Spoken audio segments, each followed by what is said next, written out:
तो हम लोग सबसे पहले ये जानेंगे कि बीपीएससी के तैयारी के क्रम में क्या क्या पढ़ना है। सबसे पहले हम एग्जाम का जो पैटर्न होता है उसको समझेंगे।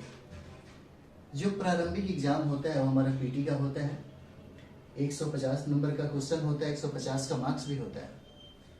लेकिन अगर हाल ही में देखें तो 68वीं जो बीपीएससी होने जा रही है, आयोग इसमें बहुत सारा चीज़ों का परिवर्तन करने को तैयार है।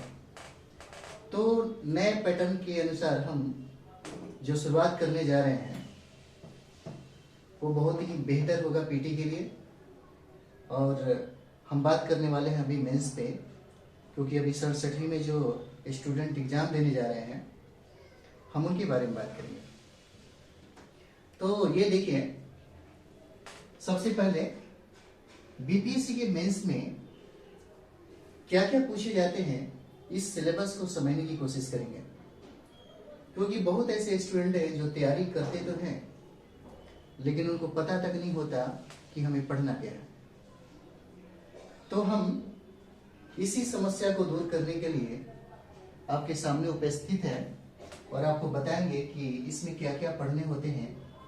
तो आइए हम इस पे बात करते हैं। सबसे पहला, कोई भी स्टूडेंट अगर बीपीएससी का एग्जाम दे रहा है तो उसे 3 या 4 दिनों में बीपीएससी के एग्जाम को खत्म कर देने की अब परंपरा हो गई है। जैसे में फर्स्ट पेपर में अगर देखा जाए तो आप जनरल हिंदी देते हैं और जनरल हिंदी 100 मार्क्स का होता है। सिर्फ ग्रामर से प्रश्न पूछे जाते हैं।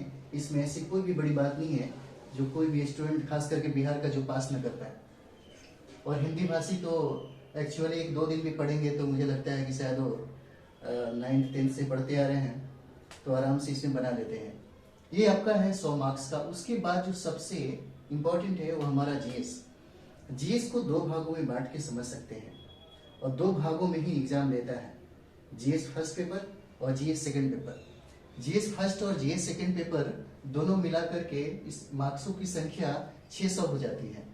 यानी कि जीएस फर्स्ट पेपर में 300 मार्क्स का प्रश्न पूछे जाते हैं और इसमें जो आप खंड में देखते हैं कि हिस्ट्री, करंट अफेयर्स और स्टैटिक्स, ये खंड ए में है जो हिस्ट्री पूछता है और खंड बी में अगर देखें तो करंट अफेयर्स और आईआर से प्रश्न पूछे जाते हैं और खंड सी की अगर बात करें तो है स्टैटिक्स।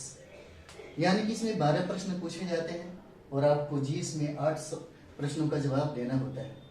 उसके बाद हम आते हैं, इसी तरीके से हम सेकेंड पेपर की बात करेंगे, यह भी 300 मार्क्स का ही होगा और खंड ए में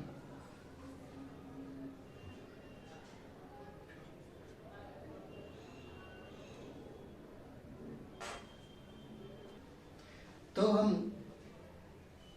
पेपर सेकेंड में पॉलिटी, जो खंड ए में पॉलिटी जो पूछा जाता है और उसके बाद है सेक्शन जो बी है या खंड बी है, इसमें उसके बाद है इकोनॉमिक्स और ज्योग्राफी जो खंड बी में पूछे जाते हैं और खंड सी जिसमें साइंस और टेक रहता है यानी कि विज्ञान और प्रौद्योगिकी है, इसमें भी प्रश्नों की संख्या 12 पूछी जाती है लेकिन आपको 8 प्रश्नों का जवाब देना होता है। यह 300 मार्क्स का होगा। सबसे इंपॉर्टेंट जो चीजें हैं वो है आपको प्रश्नों को लिखना। प्रश्नों को लिखना वाकई में इतना आसान भी नहीं है, क्योंकि प्रश्नों को लिखना बहुत आसान भी है। हम अगर ये दोनों बातें बोले हैं तो इसके पीछे कुछ ना कुछ रहस्य ही होगा, क्योंकि खास करके देखते हैं कि बहुत सारे ऐसे लड़के हैं जिनको लिखने तक नहीं आता। अगर उनको कोई लेटर भी दे दीजिए कि भाई लिखना है तो नहीं लिख पाएंगे। और आज के ज़माने में तो आदमी कोई लेटर भी नहीं लिख पाता। सोशल मीडिया का ज़माना है और इसमें आदमी अपनी मौलिकता को ही ख़त्म कर दिया। तो हम सबसे पहले बात करेंगे कि हमें किसी भी प्रश्न को लिखने के लिए क्या करना चाहिए। हमें अगर लिखने नहीं आता तो हमें कैसे लिखने आएगा, हम इसके बारे में आपको बताएंगे। और वाकई में अगर थोड़ा सा प्रैक्टिस अगर आप करेंगे तो आप किसी भी प्रश्न को अच्छा से लिखने के मूड में होंगे। उसके बाद हम आते हैं, चौथा पेपर है जो ऑप्शनल पेपर, ये 300 मार्क्स का होगा। इसमें प्रश्नों की संख्या 12 होता है लेकिन हमें 6 प्रश्नों का जवाब देना होता है। यानी कि सेकेंड पेपर जो जीएस का सेकेंड पेपर आप देख रहे हैं, जीएस का जो सेकेंड पेपर आप देख रहे हैं यहाँ पे, इसे मार्क्स उठाना बहुत ही टफ होता है। कहने का मतलब है कि अगर आपके पास बौद्धिकता है, आपको सब्जेक्ट का या किसी भी सेक्शन का अगर समझ है, तभी आप बेहतर आंसर लिख पाएंगे। और ऐसे ही सिलसिला ये सारे पेपर में देखा जाता है। अगर हाल ही के एग्जाम में, ऑडिटर में आपने जो एग्जाम हुआ था, उसमें अगर आप प्रश्नों को देखेंगे तो आपको पता चल जाएगा कि हमारा समझिए कि लेवल कैसा होना चाहिए। अगर देखा जाए तो यूपीएससी के जो स्टूडेंट है, जो खास करके दिल्ली मुखर्जी नगर में बैठ के तैयारी करते हैं, हम लोग भी एक समय में मुखर्जी नगर थे, तो कभी कभी याद आ जाता है।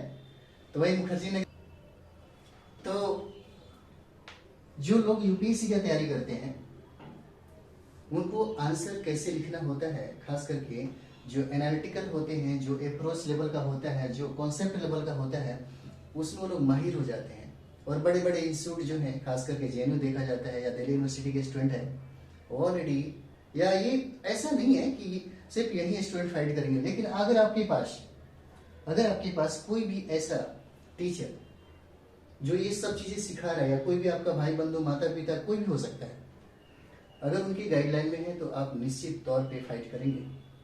और बीपीएससी बहुत ही आसान चीज होता है, औरों की अपेक्षा जो आईएएस बनना या यूपीएससी या बीपीएससी फाइट करना वाकई में बहुत आसान होता है। अगर इसके लिए आपने जो ठाना है और जो उसका डिमांड है, अगर आप उसे पूरा करते हैं तो निश्चित तौर पे आप फाइट करेंगे। हम आपको ये बताएंगे कि इसके तैयारी के क्रम में हमको करना क्या होता है। मात्र 1 साल तक या ज्यादा से ज्यादा 2 साल तक मात्र 8 घंटे, 6 से 8 घंटे पढ़ने की जरूरत होती है। और चाहे जो भी समय हो, आपके लाइफ में जितने भी मुश्किल हो या कोई भी खुशी हो, आप वो 8 घंटा अपने लिए निकालते हैं, खास करके बीपीएससी के लिए और यूपीएससी के लिए, तो आप निश्चित तौर पे ऑफिसर बनेंगे। और ऑफिसर बनने के लिए हमें क्या चाहिए, ये जानना जरूरी है।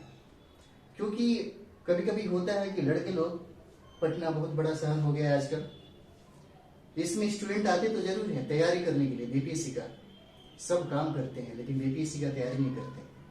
खास करके हम उनको बताना चाहेंगे कि आप अगर टाइम पास कर रहे हैं या अच्छा गाइडलाइन नहीं है तो फिर मुश्किल हो जाएगा। और जब तक आपको अच्छा गाइडलाइन नहीं मिलता या जब तक आप उस वर्क को नहीं कर पाएंगे जो बीपीएससी डिमांड करता है, तो फिर ऑफिसर बनना वाकई में काफी दूर हो जाएगा। तो सिलेबस में आपने समझा ये सारा चीजें। तो जितने भी सेक्शन ए बी सी जो हम देखते हैं, खंड ए हिस्ट्री, करेंट है, स्टैटिक्स है, हम विगत वर्षों में जितने भी प्रश्न पूछे गए हैं उस पर डिस्कशन करेंगे, उस पर चर्चा करेंगे और कोशिश करेंगे उसका आंसर या उसका फॉर्मेट या उसका सिनॉप्सिस हम बेहतर तरीके से बता सके, और जो भी टॉपिक है उसको अच्छा तरीके से हम डील कर सके। तो हम शुरुआत करने वाले हैं सेक्शन ए, जो फर्स्ट पेपर जीएस के फर्स्ट पेपर में पूछा जाता है, जिसमें खंड ए से जो हिस्ट्री है, तो हम यहाँ से शुरू करने वाले हैं। तो आइए हम हिस्ट्री के बारे में आपको बताते हैं। तो जीएस के जो फर्स्ट पार्ट है उसमें जो सेक्शन हम ए के बारे में जो चर्चा करने वाले हैं, वो आइए नेक्स्ट वीडियो में हम जानते हैं और पूरे डिटेल्स में इसके सिलेबस को हम जानने की कोशिश करेंगे, ताकि आपके एक प्रश्न भी ना छूट पाए और आराम से सारे प्रश्नों का हल हो सके। तो आइए नेक्स्ट पेपर में हम आपसे मिलते हैं।